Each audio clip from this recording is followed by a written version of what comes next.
Okay 21 में 2026 euro JPY का session है। इसमें डाउन ट्रेंड में दूसरी कैंडल वीक बन गई, ग्रीन कैंडल, तो मैंने आपके लिए ट्रेड ले लिया था।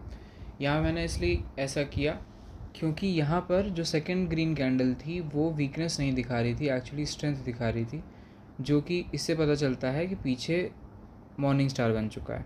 अगर ये डाउन ट्रेंड होती और नॉर्मली 2 ग्रीन कैंडल्स बनती जिसमें सेकंड कैंडल वीक हो जाती तो वो वीकनेस शो करती और हम लोग रिवर्सल ट्रेड लेते। लेकिन मॉर्निंग स्टार अगर बनता है नीचे या फेक ब्रेकआउट होता है या सेकंड ग्रीन कैंडल नीचे की तरफ लो नया बनाकर फिर ग्रीन में कन्वर्ट होती है, तो उसमें ये दिखता है कि सेलर्स का एक अटैम्प्ट था और बायर्स विन हो गए।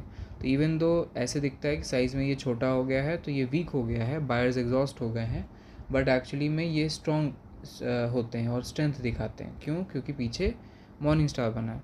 तो इस बेसिस पे मैंने यहाँ पे आपके लिए ट्रेड लिया था। डाउट मुझे इस बात का था कि ये जो सेटअप था वो फॉर्म बेसिकली मैंने स्टार्टिंग की थी OTC से, भले ही प्राइस एक्शन है लेकिन OTC पे फॉर्म हुई थी और ये लाइव पेयर था तो पता नहीं काम करे कि नहीं। और सेकंड जो कैंडल है वो फ्लैट हेड थी तो इससे भी थोड़ा सा डाउटफुल था, बट स्टिल वो वर्क किया और यहाँ पे ये विन हो गया। अब आ जाते हैं USD BRL OTC पे। यहाँ पर अप ट्रेंड में सिंगल रेड कैंडल के बाद एक ग्रीन कैंडल आई जो इनगल्फ नहीं कर पाई, तो मैंने डाउन के लिए ट्रेड ले लिया at the upper most level.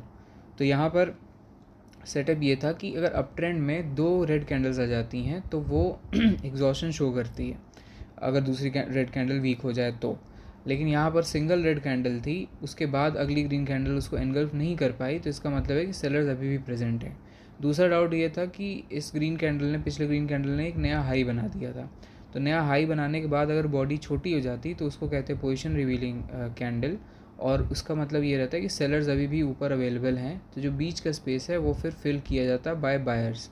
But यहाँ पे ऐसा भी नहीं था क्योंकि ग्रीन कैंडल अच्छी खासी ऊपर तक बनी थी और तो पोजीशन रिवीलिंग कैंडल नहीं थी, एक clear failure of buyers to close above था, टू एनगल्फ था। तो इसलिए मैंने सेलर्स के लिए यहाँ से कैंडल ले लिया।